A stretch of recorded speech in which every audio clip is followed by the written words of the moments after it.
You have burned our swastika from the EDL and the tent. Anyway, I'll carry it on in a minute, you'll see. A couple of years, the EDL's come into operation. They was giving it on the streets. EDL.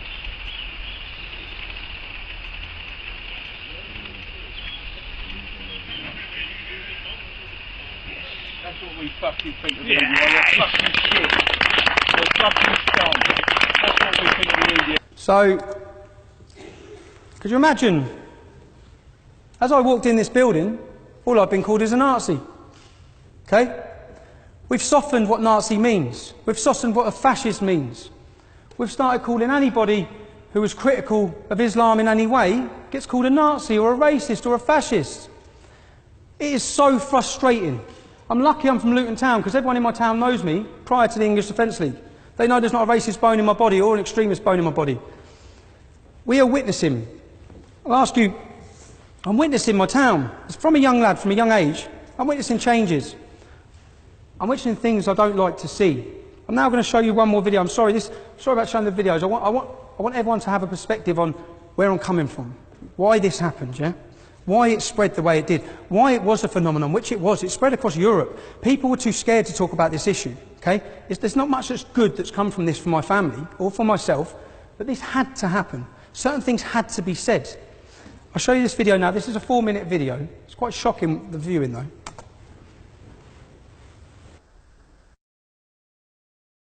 Streets close to East London Mosque, the police closed in. But it was a scuffle with two men that brought things to a head. One in a blue shirt, the other in a red jacket, told them they weren't wanted in the area. As a police officer filmed proceedings, Kevin Carroll claimed he was punched and then he appeared to retaliate. Tommy Robinson looked on from the sidelines. What that just showed you is nothing like what happened. And Channel 4 News had the full footage of that incident. So why, when they pause it and freeze it on Kevin Carroll looking the aggressive, violent one? I'm saying you need to look beyond the headline. We're not going outside. Yeah, but we're not going to go outside. We'll tell you that now. We are not walking past. What's the difference doing? How does it's going to take you away? The difference is you should be able to walk over. Charity walk. We're British citizens. Why can't we walk? If there's tensions in the community from the violent mob, shouldn't you be dealing with the violent mob? People expressing it. So how far? Otherwise, we'll be just want to just fucking get out of it. What are you doing? Get back. Arrest him for assault, arrest him for assault, arrest him for assault, arrest him for assault, arrest him for assault, arrest him for assault. That's all on camera, so arrest him for assault. The violent fascist left. Kev, keep walking, the violent fascist left. The violent fascist left. According to now, we need to speak to you. What's about to be said? Who's been violent? Right, listen. We've just been. You've got to get these two numptins. And how come he hasn't been handcuffed? How come he hasn't been handcuffed? How come he hasn't been handcuffed? If we'd have hit him, he'd be handcuffed. How come he hasn't been nicked? Yeah, but anyone else? Why is he still standing there? Why has he not been arrested for just smacking him in the face? What is going on? Why is he? Tell us why he's not been arrested. He's not been arrested. He's just assaulted someone. Can you tell us why you're not arrested? You're telling us we can't walk somewhere and they've just assaulted us. You're not going to arrest him? We will deal. No. Right, well, you're going to nick us. I'm walking.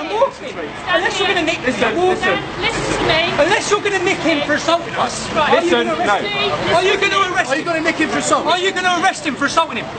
You're not, are you?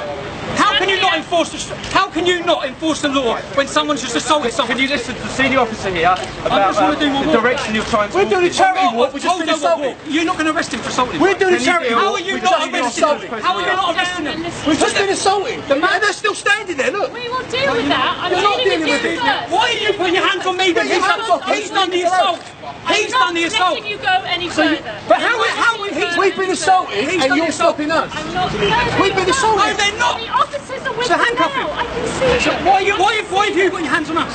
Because I am going to be arresting you. You're going to arrest me? You're going to arrest us for doing a I charity need to walk. explain why. So now we're getting arrested. Listen carefully. Listen carefully. We'll go this way then. You are both under arrest Oh my God. for obstructing police. Right, so you're under No, arrest. you didn't know. We said whatever way you tell us if we're going to get arrested. We asked you to tell us 100% yes or no.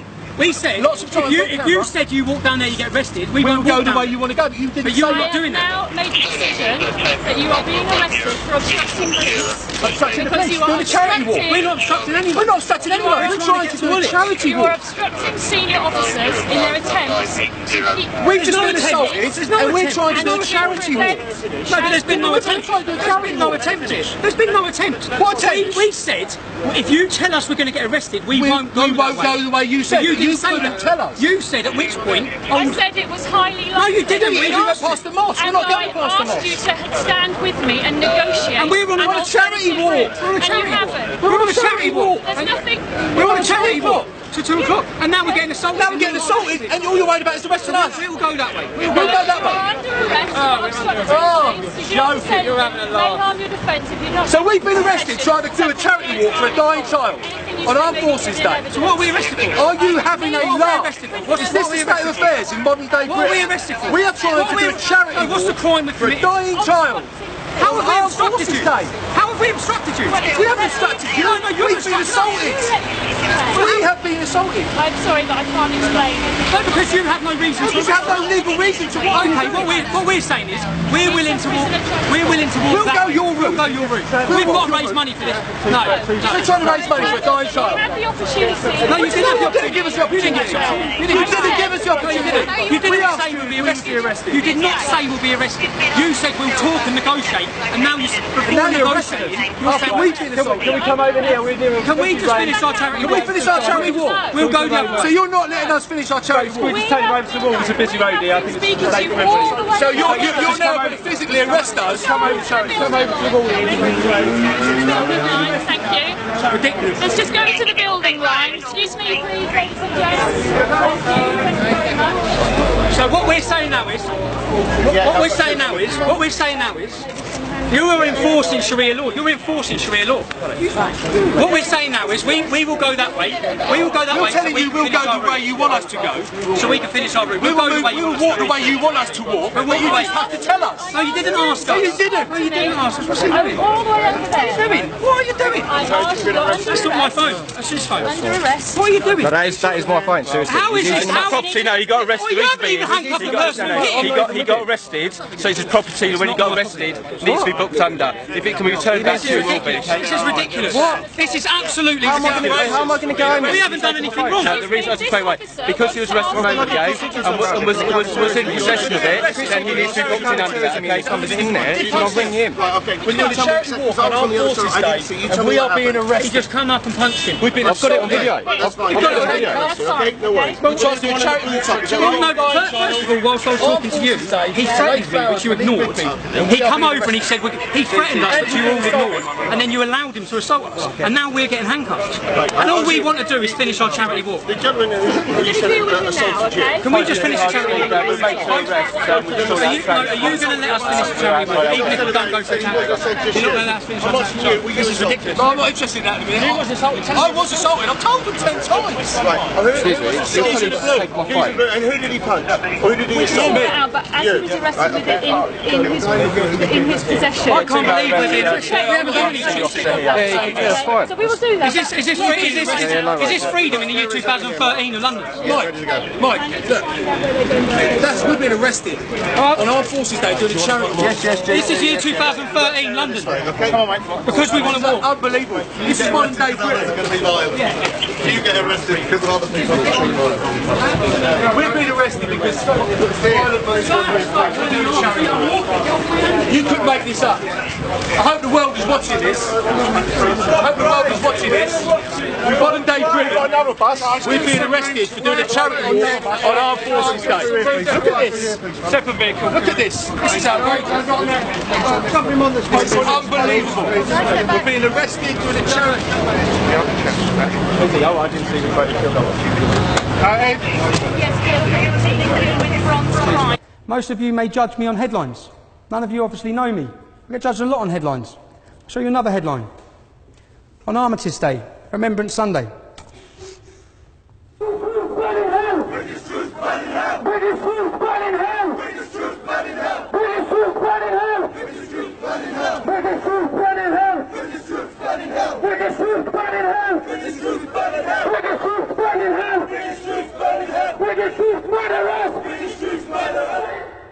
Clearly they were not searched before that demonstration in the same way that we are.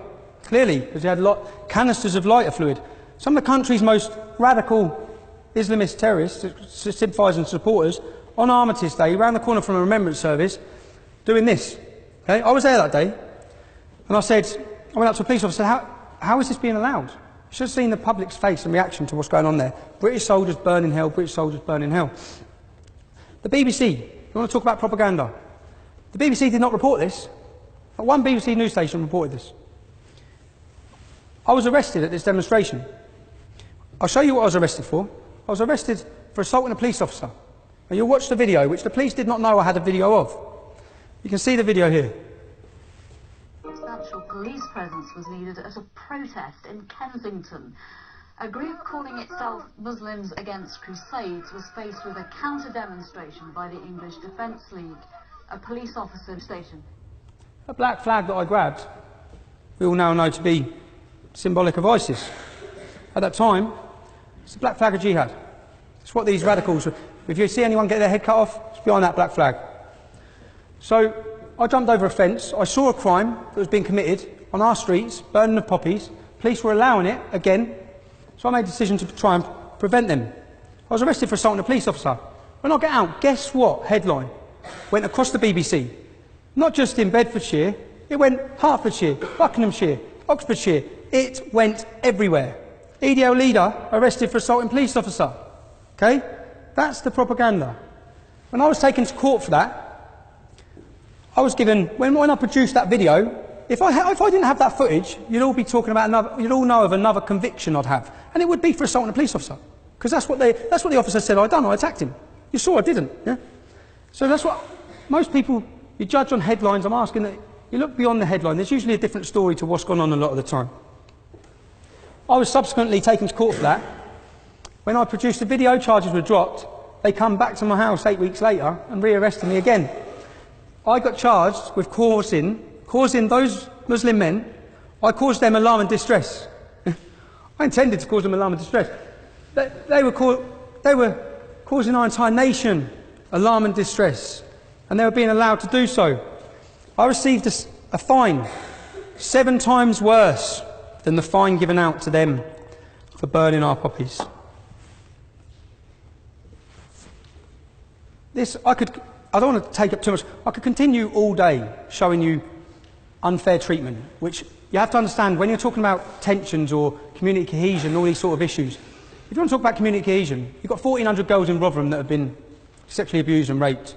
They've all got 2 or 3, 4 family members. In that small town, you've got 10,000 people that are affected by that. Same in Luton. So I know countless girls that has happened to. Countless girls. And the 2-tier policing system, for example, when they take me to court for those sort of things, and all the people who are following me or sympathetic to what I'm saying, when they're watching all these things play out, when there is such a blatant 2-tier system, let me show you this video. Try not to cheer anyone, yeah?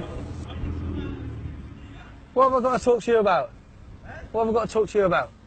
What have I got to talk to you about? What have you got to say about Islam and that, innit? Yeah, yeah. Yeah? So why didn't you say it now? What do you want me to say? Yeah? Ideology, it's got no place. Yeah? Yeah, it's got no place, bruv. And what you So got? what you like, bruv? You have Wait, about wait. 100 you in a minute. You f***ing little chief. You f***ing chief. Prick. You see? That is Islam. I don't know why I called him a chief, but he was not arrested for that. That went out on Channel 4, national TV. You tell me why he wasn't arrested. I'd have been arrested. We all know I'd have been arrested. I'll get arrested if I drop a bit of litter as we walk out that door. He was not arrested for attacking me. I could tell you countless other times like this. My cousin, they followed to my family's home. I got a phone call saying that all of this group are outside my family's home. I've rushed up to the home. I've jumped out of my car. Police have turned up. I was arrested. My uncle was arrested. My cousin was arrested. 20 Muslims outside our house. Yeah? After 36 hours, because they got an extension, when I got to interview, what did you find? Because I thought they're all going to have weapons in their cars. So what did you find? I could tell straight away by the police officer's face. They didn't even search him. They didn't even search him. So there is a 2-tier system. Many of you may not believe. I could show you countless different things. I'm going to show you now that video first, which I thought I was on. It's a 4-minute video. This is a young girl. Many of you may know Stacey Dooley, pretty ginger girl. She has her own programme. She's from Luton Town. I grew up with Stacey. So when Stacey come back, she's obviously come back to experience what's gone on. She left Luton 8-9 years ago. She's done quite well for herself. I'm Stacey Dooley, and this is Luton, where I was born. I went to school here. I even worked at the airport. And then I moved away. But now I'm coming home to find out if it's true that Muslim extremists are taking over my town. It didn't take long to witness firsthand the extremism I've been hearing about.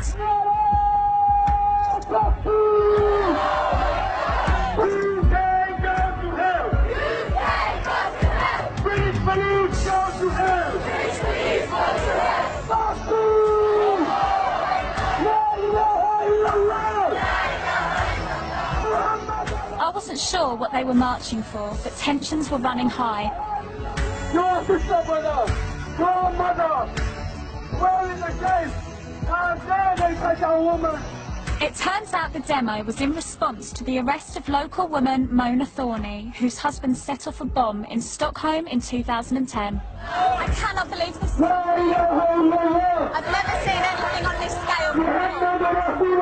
And it breaks my heart to think that Muslim! Hands off Muslims! Hands off Muslims! Hands off Muslims! Everyone's got a right to protest, but I found their chanting provocative and extreme. British police go to hell! British police go to hell! This is a message to stop oppression. Police burning hell. British police burning hell. Yeah, because no real Muslim wants anyone to burn in hell.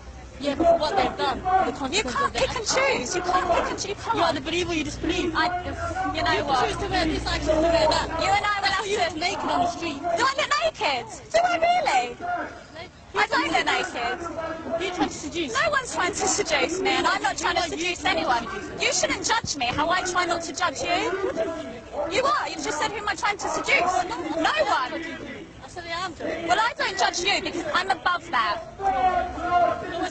Excuse me, go and put on some clothes. How you choose to live though, how you choose to dress like that, I choose to dress like this. You don't start. Don't you dare speak to me like that. No, but this is my hometown as well.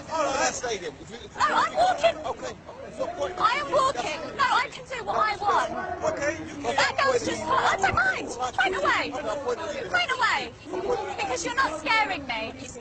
I try my hardest to sympathise with people who may be different to me. And it's a tiny minority that play up. Who are you trying to seduce? Go and put some clothes on. You look naked. Oh. Such a shame. No evidence whatsoever. Do you think it's fair that you should say British police need to burn in hell? That's your freedom of speech, so we should say you can say that. In Islam, doesn't it say that you have to respect the law of the land that you're living in? I thought it did. What's the solution? You know, if Muslim people are in the wrong and they are committing crimes, you know, no one's above the law. If the law of the land is Islamic, we will respect the law of the land. What if it's not Islamic? If it's not Islamic, then the law of the land and those who make it can go to hell, quite honestly, because Allah said in the Quran, in chapter 33, verse 1, He said, O Prophet, fear Allah and do not obey the disbelievers and the hypocrites. Is David Cameron a Muslim or a disbeliever? Guys, I can't speak on camera. So you can't obey him. So he can go to hell, as well as all of the other leaders. Let me tell you something. You're on your way to the hellfire because you're a non-Muslim. All non-Muslims are destined for the hellfire. Do you really believe that? Yes, and you will be fueled for the hellfire as well. But the fact is that you have an opportunity to change. That hurts me to think that you think that of me because you don't really know me and you think I'm destined to hell because I'm non-Muslim. You said you're not a Muslim, so that's enough for me to know that you're not Muslim. If you're not Muslim, you're destined for the hellfire, unless you change. I find it sad that anyone would preach such a damning message. To sum up in words, even to tell you how I'm feeling right now, I feel completely gutted that this is happening. Gutted so much that she brought us to tears again. I'm not trying to portray all the Muslims in Luton are like this. I'm trying to show you there's a problem, okay? It's a problem where we live. She says this is my town as well. It is her town, okay? We should not be seeing that. How much of that should we tolerate? When people come out and protest against that? Far right, racist, thugs. There's an issue. Many issues. You saw the madrasas, undercover madrasas, where we see children being things beaten into them. My friend Sully, he's a Muslim. His mum's black Kenyan, his dad's Christian. That's very rare. I spoke to someone else at that. That's rare in Luton. He went to a madrasa. He came to our school then when he was 12. And he told us that he had to leave his school because they started teaching him that his dad had the devil in him because he wasn't a Muslim. Now, Sully went on to join the Royal Navy. He is a loyalist, Queen and country. He hated the English Defence League. Yeah? Many of my friends didn't like the English Defence League. I'm trying to bring you into the personal story of my life because it's not as black and white, excuse the pun, as what everyone wants to pretend it is. I'm not from this white area and white community. I didn't just wake up one day and think, you know what, I hate Muslims, because I don't. There's been an issue, there's been a story, there's a reason for a lot of this. In 2010, I set up a meeting with Theresa May. Obviously not to meet me, she didn't think she was meeting me, she thought she was meeting one of her constituents. I turned up instead. I turned up, I brought a laptop with me, and I spent 20 to 25 minutes grilling her. You can read the story because the Daily Mail straight away, she must have some link, it got leaked straight away that EDL leader ambushes Theresa May. Now, when I sat down with her, I explained to her my fears in Luton about Islamic extremism, because that's what they are, they're fears. That scares me. This ideology scares me. I've got 3 young kids. There's different sorts of fears. I've been in some bad situations. I got put in Wood Hill Prison, Category A prison, where 4 Muslims were in there who were in there for 30 years because they were planning to kill and blow us up. Yeah? I've had some very difficult situations, and that's a different sort of fear. Okay, I can deal with that. I can deal with a fear if I walk down the street and 10 Pakistani lads want to come over and I can deal with that. There's a fear I can't deal with. It's a fear when I look around my town, I look around my country, and I look at my kids, and I get this gut-wrenching fear that will not go away. That's a lot of what drives me. It's a lot. A lot of people say there's a fear, there's a reason why people are doing these things. Now in 2010 I saw Theresa May. I explained to her about Luton Islamic Centre and the imam called Kadir Bask. They're part of my local council, yeah? Luton in Harmony programme. In that documentary Proud and Prejudiced, that the imam was portrayed as the moderate imam from Luton. I've been on his website, okay? On his website, on the mosque website, it says we should execute homosexuals. A 12-page justification is why women should be lashed for adultery. I knew he was a school teacher. He was, so I warned Theresa May of all this in 2010. 2014, let me play a video of a conversation between me and Kadir. The problem I have is that, can you blame us when we're seeing this? Then when we see a moderate imam put forward, Luton has 30 mosques, only one Salafi, one Wahhabi, yeah?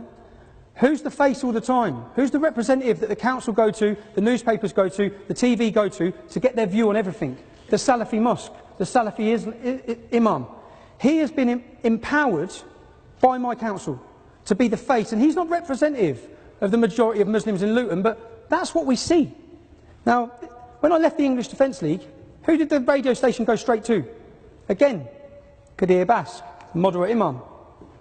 As I was talking about Tommy Robinson, asking your questions about him, he came knocking on our door, and now he's sitting here in the studio with us. He's joined in the studio now by Kadir Bash from the Luton Islamic Centre, who we had as an arranged guest on this subject as well. So we've ended up having a bit of a Barney about all of this. And just before the news, Kadir, you said that in an ideal society there would be punishments for example, homosexuals. And Tommy Robinson had put the point to you that this is why he was concerned by your ideology, which is why he was anti-Islamic and anti-Islamisation, and put Luton Islamic Centre in that camp. Do you understand why Tommy Robinson might be concerned by Islamic ideology when, even though you say we don't want it in Britain, you do use phrases like in an ideal society and then come up with a statement like that? Yeah, that's fair enough. He has every right to disagree and to criticise it, because look, you know, you can look at how the Sharia is established in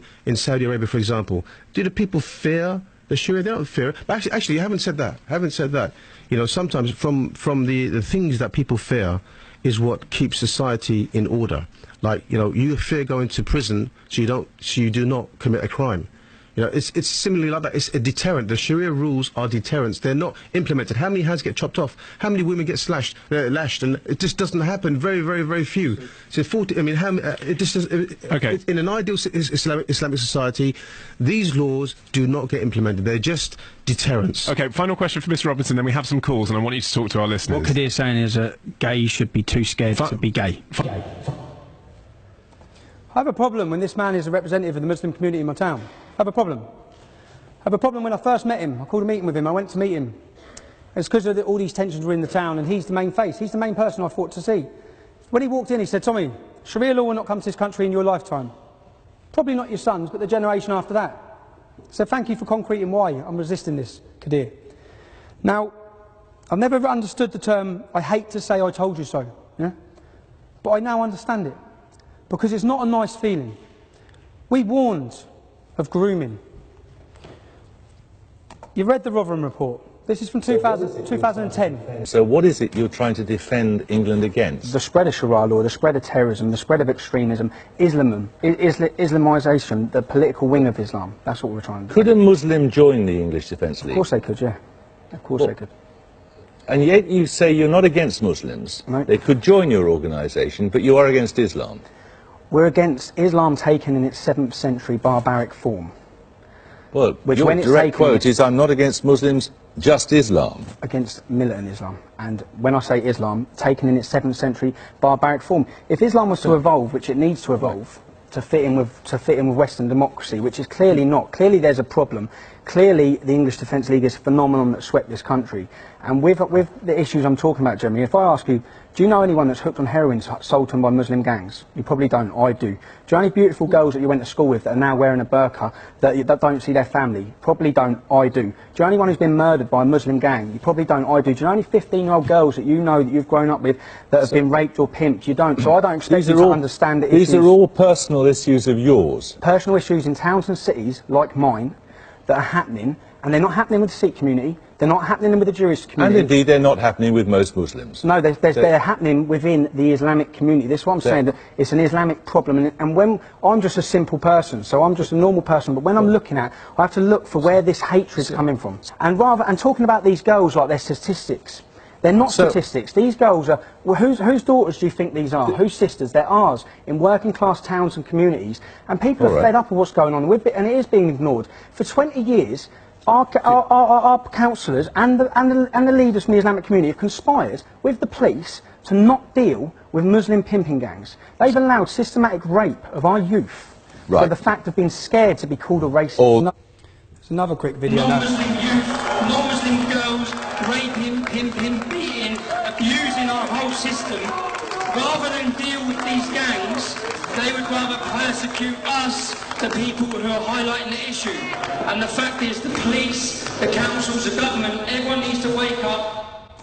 Many of the issues when we formed the EDL that I wanted to raise and wanted to bring to the surface have been brought to the surface. Many of them. If you wish to, you can draw a graph on the arrests. Do it yourself. Look at the arrest rate for Muslim grooming gangs, which is a big problem in many of our communities. You'll see a line go straight across like this. English Defence League forms, the arrests go through the roof. Only when people took to the streets, only when they could not hide this fact any longer, because they've hid it, only when the world's media were listening to us talk about what's happening to our family members and the police are facilitating it, did they do anything about it. I'll tell you one story. I stayed in Blackburn for the night before a demonstration. I spent the time with a family. I listened to horrific stories of what's happening to their 12-year-old daughter. She's going missing as well for days. She's got a 19-year-old brother in that room that's telling me the stories. I mean, horrific. When you hear these stories and you're having to listen to all these things that are going on, it's going on everywhere. The next day we're at the demonstration. It's all kicking off. I've gone down to the front where it's kicking off to try and calm people down. Who's at the front kicking off with the police? Her brother. There's usually a lot of reason for the anger that people are seeing, okay? To just label it and ignore it. The main reason I want to get across is why. That's the point I'm getting to, is why. Another point I'll make to you about prison. I've been in prison. Wood Hill is an ISIS training camp. That's it. Our category A jails now are radicalising and radicalising. We've got 800 coming out a year. When you go to jail, you're weak, you're vulnerable. You're now being turned to hate the system, hate the country, hate everything about us. And I'll make this claim now. At some time, this speech will be looked back upon after a prison convert has come out, maimed, killed and murdered on our streets, because it's going to happen. There's nothing being done. They're not segregated. They're not isolated. In 2012, I spent 20 weeks on solitary confinement. These terrorists are not on solitary confinement. They're on the wings, converting, making people take the Shahada, converting them. The imams, even in Woodhill, are trying to do something. They're not trusted. They're not listened to. They're seen as stooges.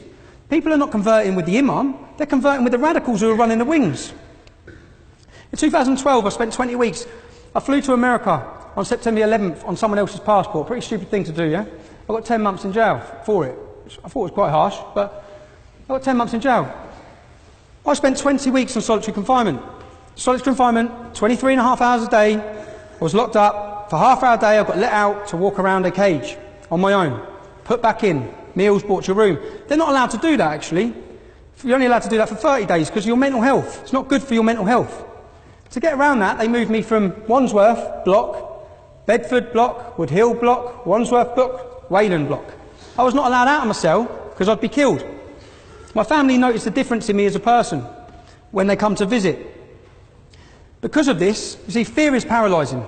And it's fear that paralysed the Rotherham's police force. It's fear that's paralysed our politicians. It's fear that has paralysed the British public to put up and tolerate with many of the things that are happening in this country. My family contacted human rights lawyers. They explained, listen, our son has spent 12 weeks in solitary confinement. Listed all the things. All the human rights lawyers were like, this, you've definitely got a case, this is out of order, we'll get a judicial review. Yeah, he's the leader of the English Defence League. Whoa, whoa, whoa. I mean, we can't represent him. That's how toxic it's become. That's how powerful political correctness is. My family then looked for who represented Jamie Bolger's killer. Child killer. Cut off the penis of a child and fed it to him. Disgusting, sick. They contacted him. Went through the same scenario, explained the situation. Got to the fact that I was a leader of the English Defence League. Whoa. Can't touch him. He represented a child killer. He would not represent me. That is how toxic it had become to speak out and be critical of what I've seen. Now, we tried to get ASBOs. We did contact the council before any street protests. I'm not going to stand here and pretend I'm an angel, because I'm far from it. I'm not going to stand here and defend the actions of every English Defence League demonstration either, because some of them are indefendable, and I wouldn't want to anyway. What I would also point out, ISIS. Many ISIS fighters for ISIS, there's a lad I know from Luton who's out there fighting for him. They're coming back. I draw the point. They are following from scripture from the Quran. They practice from the same Quran that the Kurds who are fighting for freedom also follow. So I'm not saying all Muslims are bad.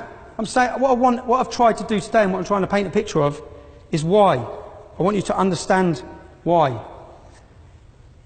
If we want to talk about my beliefs, I'd rather you heard my beliefs from my mouth. I'm called far right. I'm put in a box of the right wing because in this country we like to do that. It makes things less complicated. Many of my views are left wing and liberal. I just have a problem with what I see as fascism. I have a problem which I see as extremism. And any group like these clowns that are outside today, who are government funded, okay, linked with trade unions, it's their job to oppose fascism. Where were they? Where were they with the rise of what Theresa May is now saying is the biggest threat to this country's history? My views are my views. I'm entitled to them. It's coming to an end now, but what I want you to ask yourselves again is, what would you have done on your soldier's homecoming? What would you have done witnessing the things you have growing up? What would you have done when you see your culture eroded, your identity disappearing, you see Sharia patrols, neighbours are being forced from their homes? What would you have done? As a young lad from Luton, I've made the decision. I've done what I did. I've done it, and I want you to know that it was born out of passion for what was right. It wasn't born out of hatred. To say this was all done out of hatred would be absurd. I've put my life on the line and had many negative effects from that, especially when we come down to the police. I was talking earlier about freedoms. I'm on a licence condition, I can't contact the EDL. I believe that we should all be fearful. If I went through a full story, I'd love to come back and have time to talk about this, and I'm running out of time. I'd love to talk to you all about everything that's gone on with the police, because If they can do it to me, they can take away my freedoms, they can do it to you. It should be a worry to everyone. Finally, interfaith. We have interfaith policies across this country. Rip them all up, they're useless. They're completely useless. In my town, we have Sikh leaders, Muslim leaders, Christian leaders, twice a year, take a photo of each other, put their arm around them, stick it in the paper, that's their interfaith. It's not doing anything. It's no good. People, if we're serious and we want to solve this problem, our country has deep wounds. If we want to solve these wounds, you know the people you need to bring together? People on those EDL demos and the young kids being attracted to those Islamist organisations. It's the only way. The only way is with dialogue. And if I talk about, many times I say we need a revolution, I don't mean we need a revolution. We need a revolution within the Islamic community. We can't solve these problems. The problems will be solved by Muslims. I'm having a meeting this week with Muslims in Luton who are running a campaign saying, "Not in my name." I watched the video, it was an hour and 20 minutes, it's a good video by the Imam. And I sat there and thought, this is what we've been asking for. We've been asking for Muslims to get as outraged as us at what these fanatics are doing. We've been asking for a clear wedge and a difference, and a clear difference between your ordinary Muslims and these Wahhabi Salafi extremists. And for the first time, I think, I'm yet to be completely convinced, but it is the only route forward and the only path forward that I see if we want to hand down a safe and prosperous Britain. I'd like to thank you again. I hope it's given you a better insight. Some of you may still hate me, but I'd like to give a better insight into who I am, where I've come from, the reasoning behind the formation of the English Defence League. Obviously, I've left the English Defence League now, and I'll try as best I can to answer any of your questions. I wish I could stand here and speak freely, but there's certain topics I can't really branch into because I will be recalled to prison. I have 3 young, beautiful children. Christmas is 5 weeks away, and I noticed the massive effect it had on them when their dad was locked in prison. So I spoke to you earlier about it. A year ago I would have stood up here and, you know what, I'd have said whatever the hell I wanted because I felt my freedom of speech was being eroded, and I'm quite stubborn throughout the years. But I can't put my family through that. So again, thank you for inviting me.